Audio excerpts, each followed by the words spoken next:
Amen. Amen. All right, guys. Just throw this up there. All right. All right. So if you don't know, if you're joining us for the first time, we are doing a weekly Bible study. We meet every Wednesday at 11 p.m.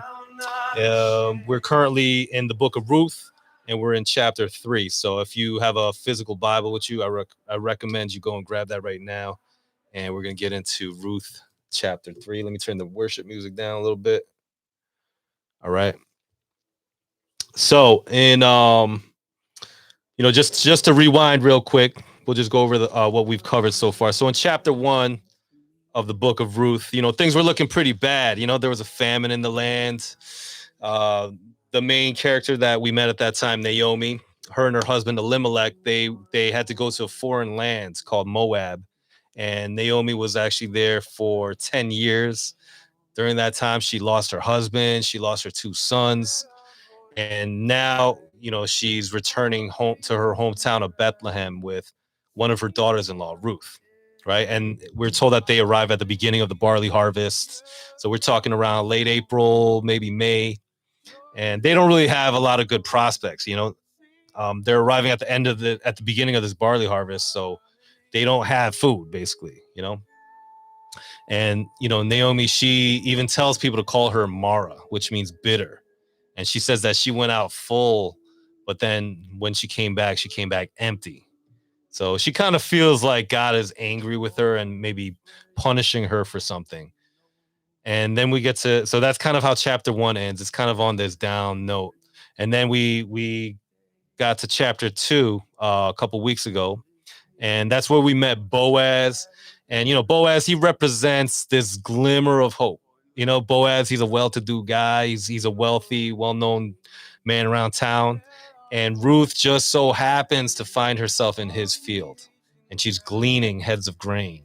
And we talked about the whole gleaning, the law where, people were required to just leave a little bit for the poor and for the foreigners. And so this is, Ruth taking advantage of that law. And so she finds herself gleaning heads of grain in Boaz's field.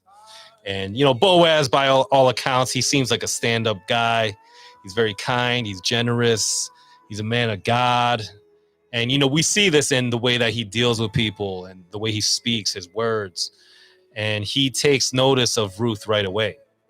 And he asks, one of his workers, he says, who is she? And, he's told that she's the young Moabite woman who came back with Naomi. Now, immediately, Boaz, he shows her favor. He treats her very well. He even instructs his guys to, he tells them, yo, let a little extra grain fall from your bundles. You know what I mean? Like he was trying to hook her up. And when Ruth brings this bounty that she gleaned on the first day, when she brings it back to her mother-in-law, Naomi, and she tells her that she worked in this field and it belonged to this man named Boaz, we see for the first time this little bit of hope swell up in Naomi. And up until now, like she's had nothing but bad news, bad luck, bad fortune. And we saw like how it really took a toll on her. But now, we see her with a little bit of hope. And she even says, blessed be he of the Lord who has not forsaken his kindness to the living and the dead. Okay, so she's been feeling this whole time that the Lord was mad at her, that she was being punished for something, that he's basically poured out some type of judgment on her. And now she's starting to make a turn. She's starting to see, oh, maybe God hasn't abandoned me, right? And, like it might seem like just like a stroke of good luck or whatever that Ruth just happened to end up in Boaz's field, but it's not luck. It's God's providence. Okay, so this whole story is a story of God's providence. And providence is when God is working, when he's arranging things in the background, he's arranging things in the natural, he's working out his will for your life. He's making a path for you, setting things up, surrounding you with the right people. And this is not just like some feel good message I'm trying to tell you guys to, make you feel hopeful or, some positive thinking. This is the absolute truth. This is what God tells us in his word. And I've experienced this in my life, and I can testify like this is really how God works. The thing is, you got to be in tune with God. So the more in tune with God you are, the more you obey, the more you stay in his flow, the, the more evidence of God's providence you're going to start to become aware of, okay, in your life. Because that's the thing, God is always working. Whether you think he is or not, whether you can see it or not, God is always working. It's just a matter of how aware you are if you're able to see the evidence of him working in our lives, right? So, like I said, I see it in my life. Maybe you guys have seen it in your life, God's providence working in your life. And we see it here in the lives of Ruth and Naomi. Okay, so let's dig in. We're in chapter 3, verse 1. And we'll read verse 1 through 4. So it says, Then Naomi, her mother-in-law, said to her, My daughter, shall I not seek security for you, that it may be well with you? Now Boaz, whose young women you were with, is he not our relative? In fact, he is winnowing barley tonight at the threshing floor. Therefore, wash yourself and anoint yourself. Put on your best garment and go down to the threshing floor. But do not make yourself known to the man until he has finished eating and drinking. Then it shall be when he lies down that you shall notice the place where he lies, and you shall go in, uncover his feet, and lie down, and he will tell you what you should do. Okay. So, verse 1, it says, Then Naomi, her mother-in-law, said to her, My daughter, shall I not seek security for you, that it may be well with you? The word security here, some of your translations may say find rest for you, or maybe it says find a home for you. The meaning is essentially that Naomi is seeking to find a husband for Ruth. That's essentially what all these things are referring to, so that it may be well with her. Okay, not just, it was just about that. They could have just continued living, pretty well just off of Boaz's kindness and generosity alone, right? But from the sounds of it, she's seeking something more for Ruth now. She's expressing a desire for Ruth to, have a home, a husband, children, a future, right? So she actually previously expressed this in chapter 1, verse 9. She kind of offers up like a prayer for her daughters-in-law, when she prayed, the Lord grant you that you may find rest, each in the house of her husband. Okay, so back when she was first leaving Moab and her daughters-in-law were trying to follow her, right? When she told them to go back, she kind of offered up that prayer for them, right? She said, the Lord grant that you may find rest, each in the house of her husband. Okay, so this was her hope and her desire for her daughters-in-law, and now Ruth is here with her, and here we see Naomi. She's starting to put a plan together to make that happen. Okay, so she's taking some initiative. She's putting some action to her prayer. You know what I mean? Sometimes I think we, like as Christians, we take too passive an approach to God sometimes, like sometimes we pray for something and then we just kind of like sit back and wait for God to do something, to move. But, like they just take that let go and let God thing, too literal sometimes, like it is true that we should let go in a sense, like we should let go of our own will, our own plans or desires, but instead like let go of them so we can submit them instead to the Lord, right? But that doesn't mean that we shouldn't do anything. We still have to put action to, our prayer, right? Like God moves the pieces into place and he sets things up, but we still have to act, right? So make sure you don't fall into that kind of passive attitude with God, because I've seen some people like that. They're just like, oh, God's going to provide. God's going to take care of me. God's going to do something. And, God doesn't call us to be lazy. God doesn't call us to be inactive. He always calls us to take some type of action, like we got to stay prayerful and see where God is leading us to take action. But God is going to set it up for us, he's going to set it up. He's going to put the people around you. He's going to put you in the right situations, but then you still got to take the action. All right. It's a partnership. Okay. So here we see Naomi share her plan with Ruth now. All right. Verse 2.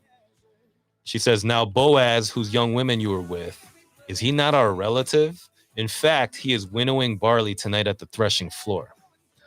All right. So with this verse,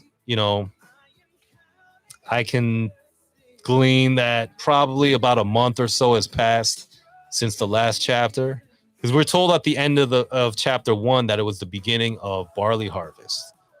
And now that the barley harvest, it seems like it's finished because they're now at the winnowing stage.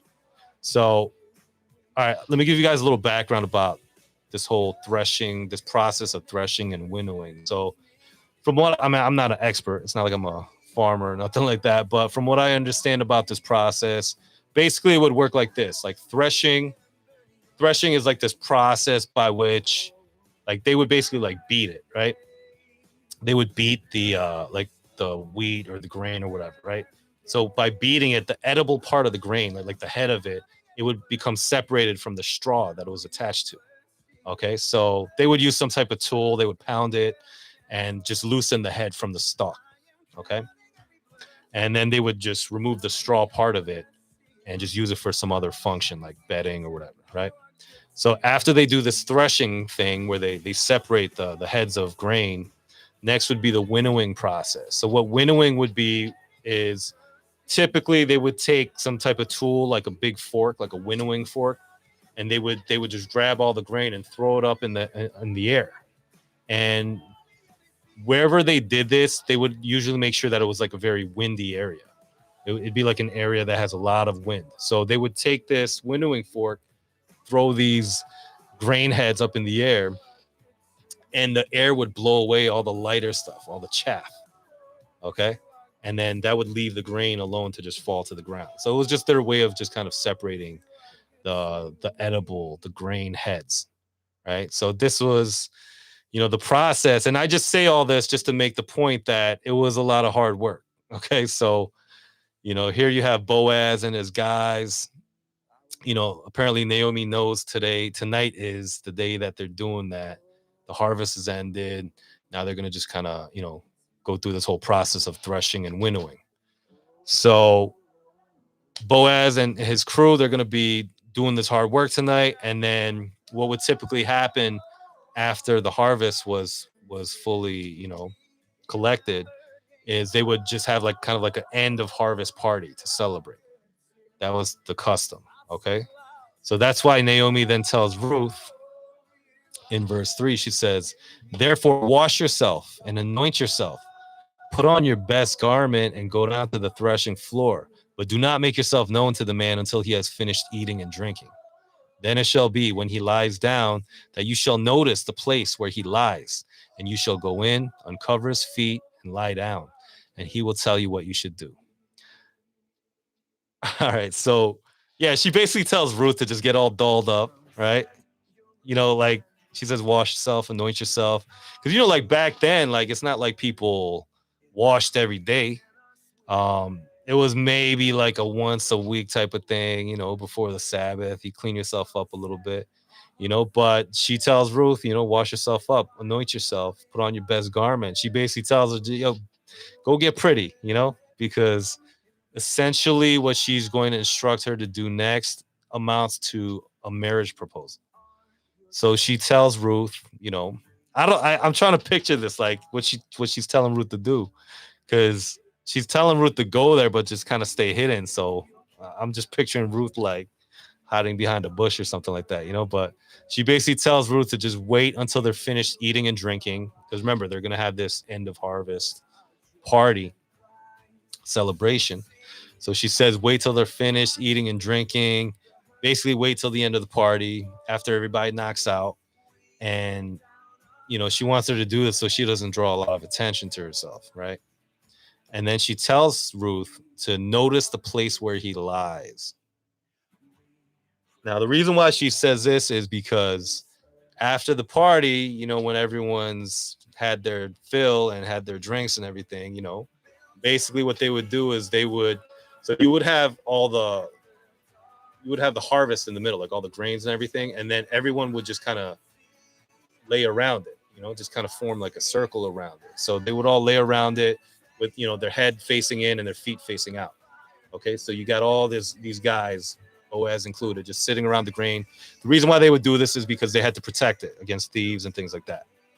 So they would, she basically tells her after everyone's like good and filled and, they're down for the night, that's when you should make your move. That's also why she tells her, notice the place where he lies, because imagine all these guys laying around this thing, and they're all like laid up. Like, how are you gonna find Boaz at that point, right? You know, like you don't wanna like pick the wrong guy, right? You don't wanna propose to the wrong guy. So Thriftoria says, wait till Boaz has the itis. So that's like the food coma. You know what I mean? Um, So yeah, so that's basically the setup. Just so you guys could picture. I want you guys to have visuals so you understand kind of like what this looks like. And then this next thing that Naomi instructs her to do, she tells her to go in, uncover his feet, and lie down. Now, to us, this sounds like a strange thing to tell someone to do, right? Like it sounds weird to us, but there's a lot of things we do that sound weird too, right? Like even our marriage custom is like what? You go spend a whole bunch of money on like a rock, and then you get down on one knee and you propose. Like that could sound weird to some cultures, so this is no different, maybe.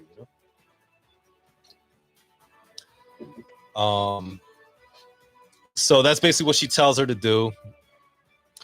There is some debate as to the meaning behind that action of uncovering his feet and laying down at his feet.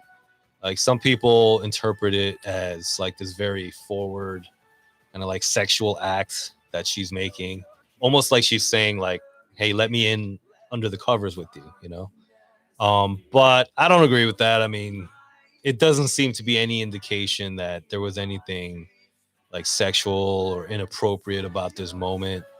And from what we know about both of their characters, it seems unlikely that that'd be the case.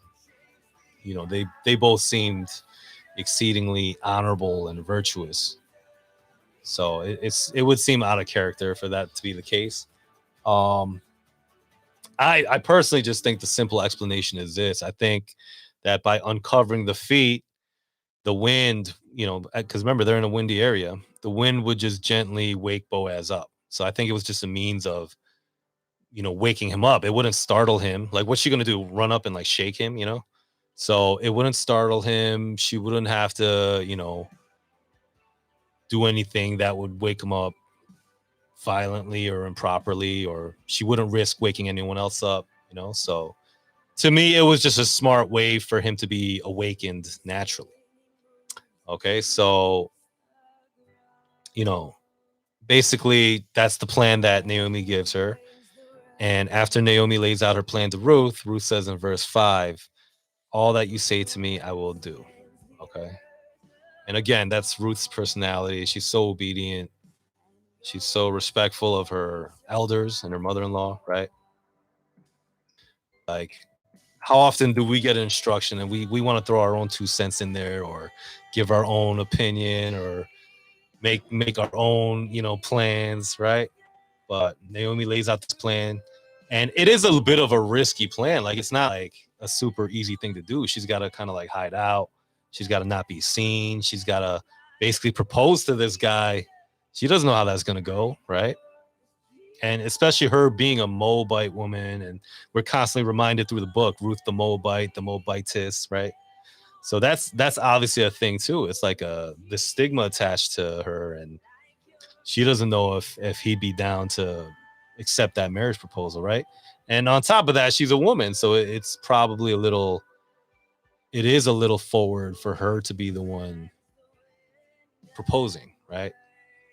But she says, all that you say to me, I will do.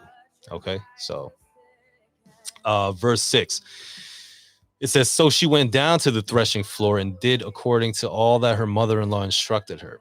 And after Boaz had eaten and drunk, and his heart was cheerful, he went to lie down at the end of the heap of grain, and she came softly and covered his feet and lay down. Now it happened at midnight that the man was startled and turned himself, and there a woman was lying at his feet. All right, so look, so far everything's going perfectly according to plan. She does exactly what Naomi tells her to do, and she uncovers the feet. And look, Boaz, he wakes up naturally, and because of the cold feet, and he sees a woman laying there at his feet, right? So then naturally, Verse 9, he says, "Who are you?" And it says, "So she answered, I am Ruth, your maidservant. Take your maidservant under your wing, for you are a close relative." Okay, so this right here, this is the marriage proposal right here. So it may not sound like a marriage proposal to us, but let me break this down for you guys. So Ruth asks to be taken under the wing. You know, Boaz would totally understand what she was asking here because she qualifies it by saying, "For you are a close relative." Now, what this is referring to is it's a reference to Levirate marriage laws. If you actually turn to Deuteronomy 25, you know, you might want to put a bookmark there. So turn to Deuteronomy 25, and we're looking at verse 5. So in Deuteronomy 25, they kind of break down some of these marriage laws, and specifically the marriage duty of a surviving brother. Like if like an older brother in the family died, like what do you do with the wife, right? So, and you might want to leave a bookmark there because we're going to refer back to this a couple times, probably next week more, right? So in verse 5 of Deuteronomy 25, it says, "If brothers dwell together and one of them dies and has no son, the widow of the dead man shall not be married to a stranger outside the family. Her husband's brother shall go into her, take her as his wife, and perform the duty of a husband's brother to her." Okay, so the idea here is that the widow would marry her brother-in-law, or basically the next closest kin, and then they would have a baby, and that firstborn son from that union would carry on the family name of the deceased. Okay, so essentially this was done so that they could preserve, there was a lot of reasons why, but they would preserve that brother's name and his family name. You know, there was a lot of like property at stake and things like that. So this is kind of the duty of, you know, if your brother died, this would be the duty of the next closest brother, right? And it was kind of like a shameful thing if you didn't fulfill that duty.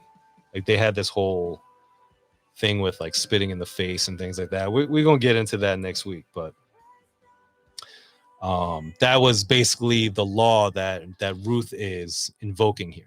So she's basically saying, like when she says, "For you are a close relative," she's basically saying, you know, take me under your wing, basically take care of me since you're a close relative, since it's kind of like your responsibility to do so. That's kind of how she's setting it up for Boaz. All right. So basically, this, just to go a little bit more into this close relative thing. So it was called a goel. That's the Hebrew word for it, the goel. Um, some people translate to mean like it's like a kinsman redeemer. So it's someone who's a kinsman, who's related to you, and it's someone who would redeem you. The goel had like a lot of responsibilities. A goel would typically, you know, step in for a deceased, you know, relative, just like what we talked about, and it would be his responsibility to raise up a son to carry on the deceased person's name. That was one of his responsibilities. Another responsibility would be to buy back property, you know, for a family. Um, there's a lot to it. There's a lot to it. And I think we're gonna kind of deal with more of it next week. They would also, a goel would also be responsible for exacting revenge. Like if somebody murdered someone in your family, or if they murdered, you know, your brother or whatever, like someone in your family, the goel would be the person in charge of like hunting that person down. So basically, this is what Ruth was kind of referring to, invoking. She was basically asking him, like, look, since you're the closest relative to Naomi right now, and since I'm her daughter-in-law, you're the closest relative to me. She's asking, will you fulfill your duty as this goel, as this kinsman redeemer, and will you agree to take me under your wing? Do you agree to take care of me and provide for me? Okay, so it is a bit bold, right? So then in verse 10, You know, I mean, like, how would you react if you're Boaz, right? Like, you just had a hard day's work. You just came from getting your, your food and your drink on, and you just laid, you just went to sleep, with your boys, and then all of a sudden you're woken up. There's a woman there, and then now she's proposing marriage to you. So, I'm just wondering, like, what was going through his mind, right? Or maybe like how go after young men, whether poor or rich. So, reading this, it kind of shows us and tells us that Boaz was probably quite a bit older than Ruth. And, not only that, we can see that he's ignored what God has commanded. She's looking to keep it in the family, the way that God instructed them to do, right? So he's kind of praising her obedience here, all right?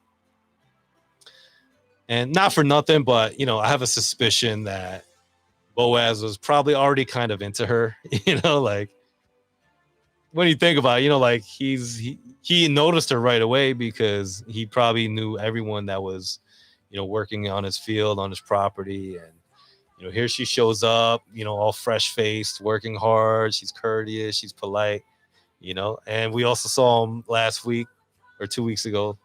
We saw him giving her all types of favor, hooking her up, telling his guys, yo, like, let a little extra fall for her, So, like when you meet someone, that you like, maybe when you met your spouse or whatever it is, it just naturally happens that you want to do nice things for them, And so that's kind of how I see Boaz, he just naturally is doing nice things for her because he likes her, right?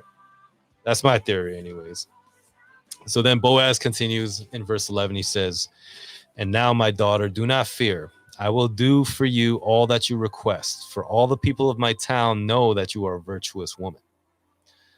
So word has gotten around town that, this Ruth chick, she's a stand-up gal, right? So Boaz reassures her. He says, listen, he basically says, I'll agree to your request.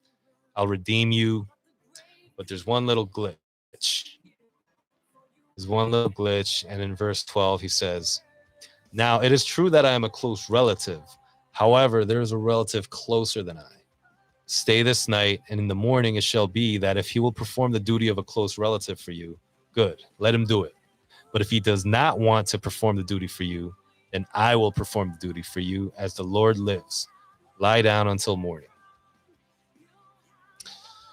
So Boaz, he basically tells her, like, one way, this is very reassuring because he's basically telling her, listen, one way or another, you're going to be taken care of now. There's only one kinsman redeemer that's a closer relative to you than me. And if he wants to do it, as is his right, he will redeem you. But then he says, but if not, then I'll do it. So he's just giving her this guarantee that one way or another, she's gonna have a husband and she's gonna be taken care of. Right. And then he tells her to lie down. And just to be clear, he's telling her to lie down where she was, like at his feet. All right. Like nothing happened. I've read some commentaries where people try to make it seem like something happened or, that type of thing. And, in verse 14, it tells you right there, it says, so she lay at his feet until morning, just to make it clear that there was no, like, nothing else going on there. It says, so she lay at his feet until morning, and she arose before one could recognize another. Then he said, do not let it be known that the woman came to the threshing floor. So, we can assume that it's really early. It's still dark out, which is probably why, it says that no one could recognize another. And then Boaz, he's always looking out for her. Since the beginning, he's been looking out for her. He's probably looking out here to protect Ruth's reputation. He wants to avoid any scandal or even anyone just having a bad, impression of her. He doesn't want to muddy up her name. So he says to her, do not let it be known that the woman came to the threshing floor.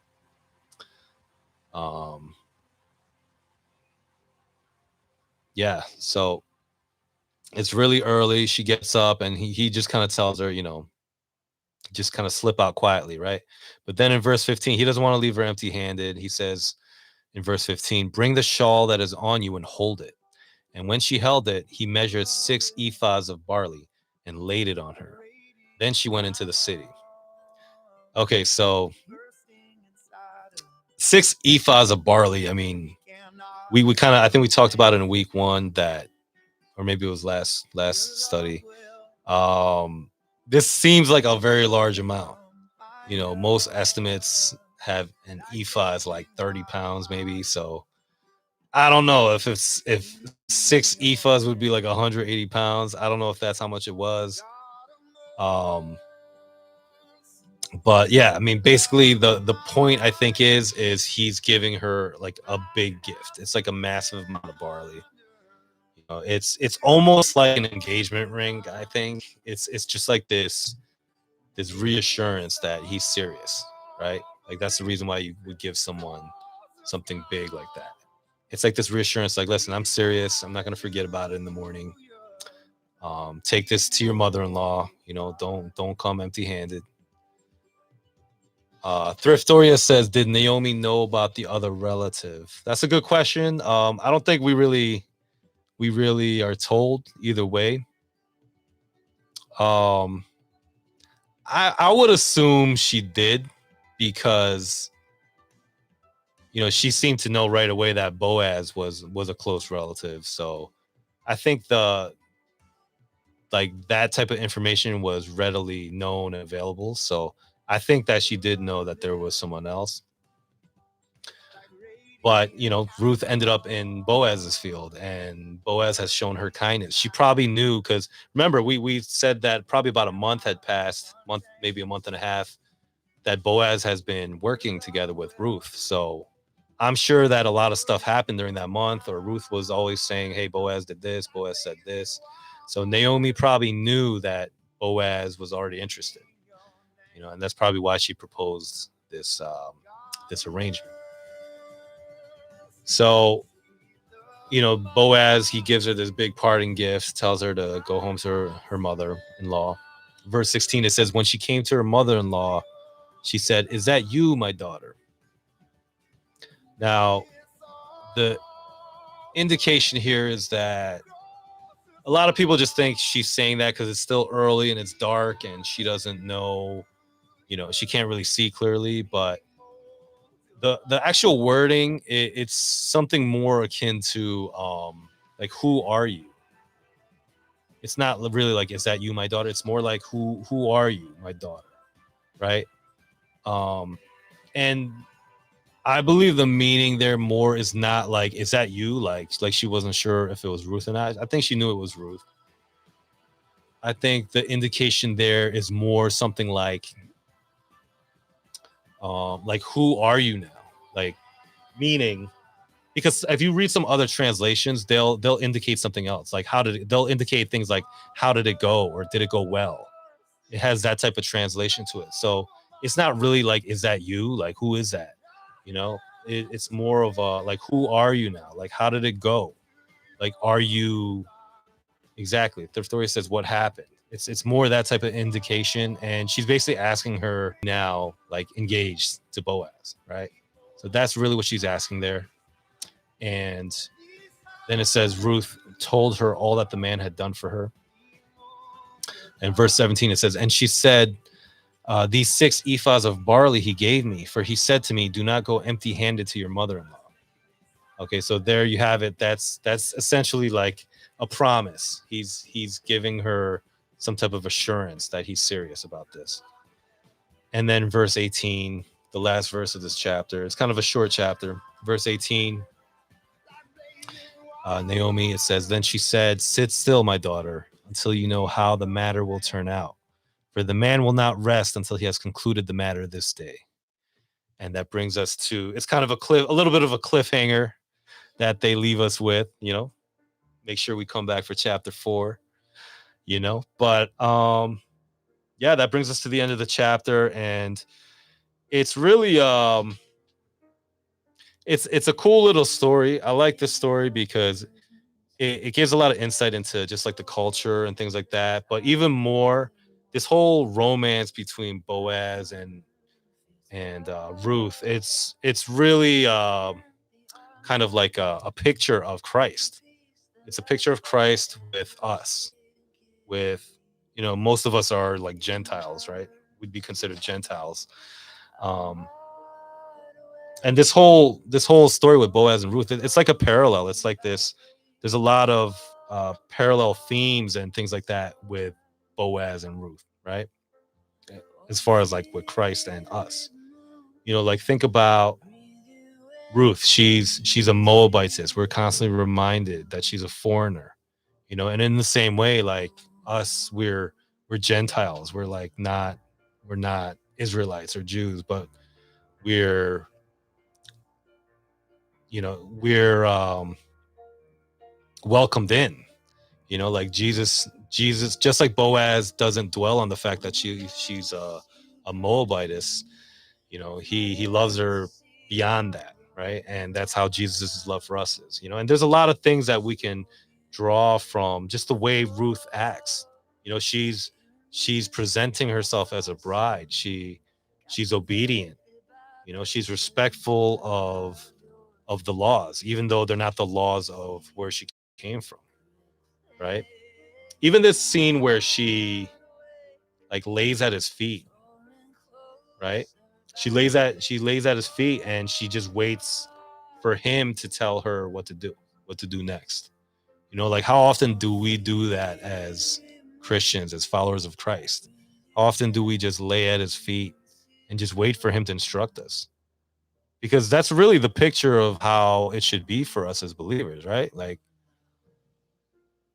it's really up to God, right? Like it's really up to Boaz. Like Boaz has the power to redeem her.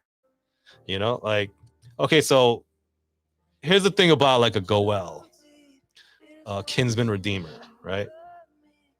Number one, he has to be related. That's the first qualification. He can't just be some stranger and be like, oh yeah, I'm going to redeem this person, right?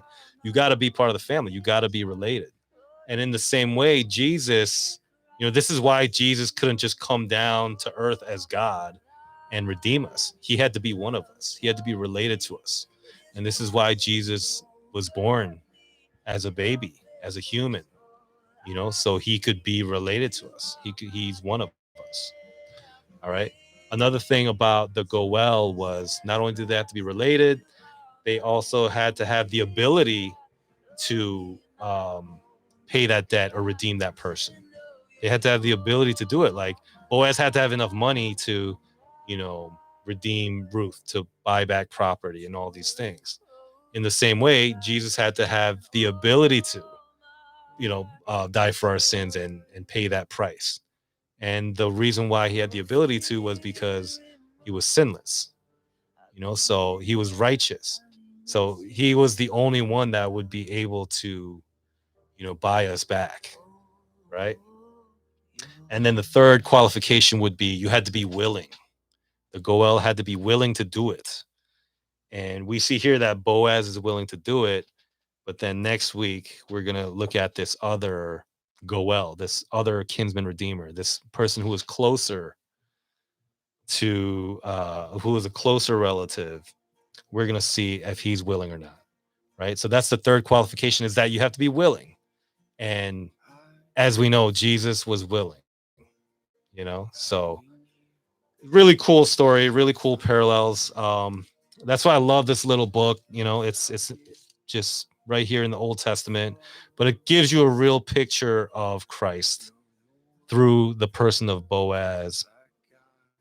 And I think there's, even though it's not directly about Jesus, it's, God always does this. He gives us a picture of Jesus. He gives us, kind of like this foresight into who Jesus is and the character of Jesus. All right. So that's the end of chapter 3. We're going to be finishing up the book next week with chapter 4. I hope you guys definitely come back and finish up the book with me next week. And then we're going to move on to a different book. I'm still praying through that. If you guys have any books that you are very interested in digging into, then, definitely message me, let me know, or share it in the comments here. I like to hear back from you guys. So Ms. CC Virtuous says Christ types. Yeah. Yeah, there's definitely a lot of just forerunners and things like that in the Old Testament that show you things to come. They there's a lot of Christ types. There's a lot of foreshadowing. Like we're all pretty familiar with the imagery of Abraham and Isaac and the ram in the bush, the substitutionary lamb, right? It's kind of a picture of God and Christ, God sacrificing his son, sparing our sons, right? So there's all that in there. There's all that. There's this is why I just can't get with it when people start talking about, oh, the Bible's made up, the Bible's written by man. How can you believe it? It's like, yo, it's historically recorded that these books are just written like hundreds, thousands of years apart, and yet they're so in sync, they're so in line, they're so, they're so connected, and it's undeniable. And God intentionally did it that way so that nobody could claim like, hey, this book that was written 1500 years ago and this other one that was written later, they connect somehow. How does that happen, right? You could look at science books and things like that from like a few hundred years ago, and they're not going to connect or have any relation to the books that we have today. That's how quickly science and things like that can change, right? The word of God is unchanging.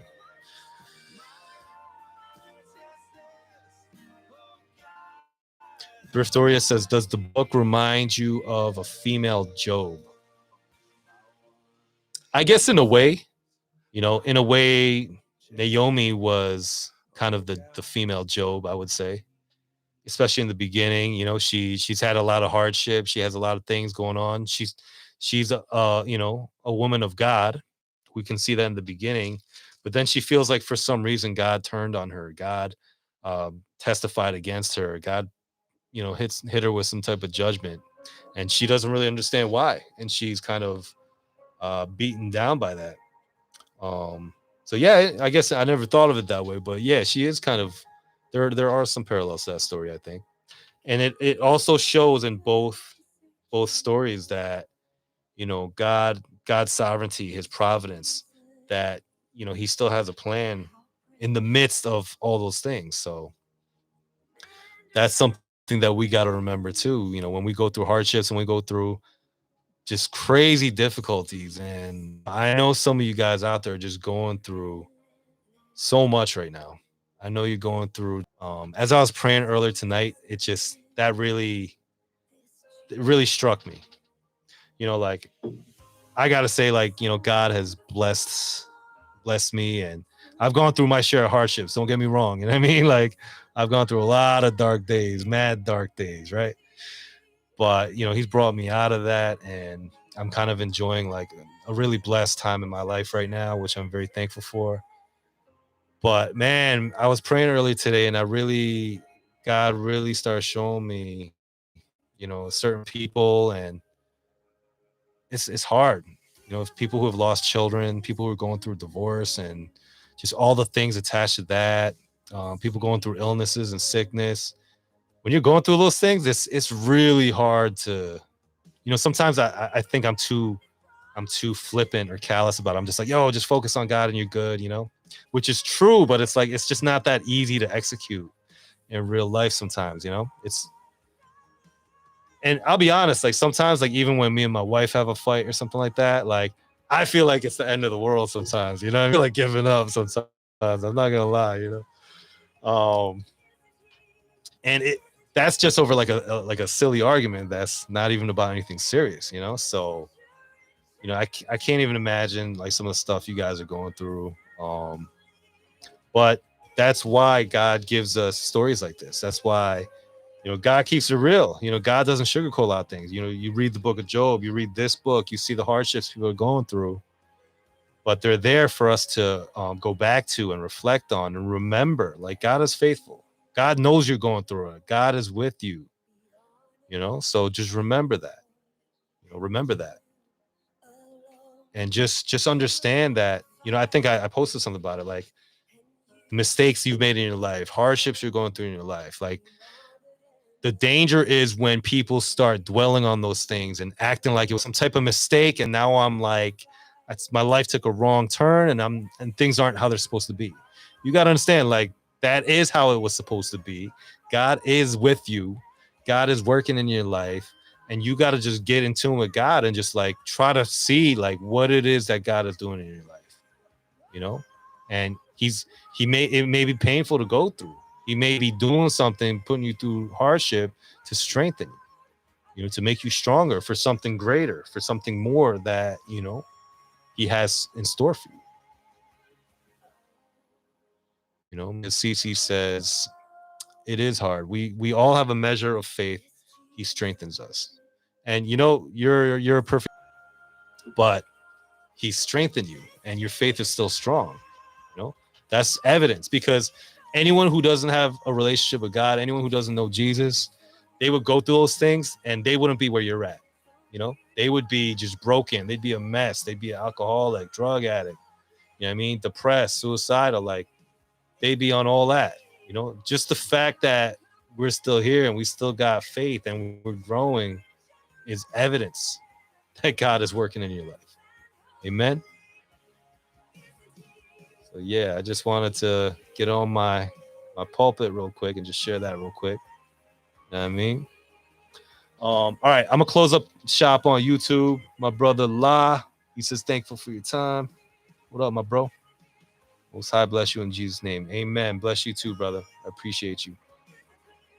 So yeah, we're gonna be finishing up next week with chapter 4. I hope you guys, come back for that, and we're gonna finish that up. I appreciate you guys on YouTube. Thank you for the love. Make sure you drop a comment. Whatever you got out of tonight's study, make sure you drop a comment and subscribe if you're not subscribed already. I'll see you guys next week. Love you guys. Peace.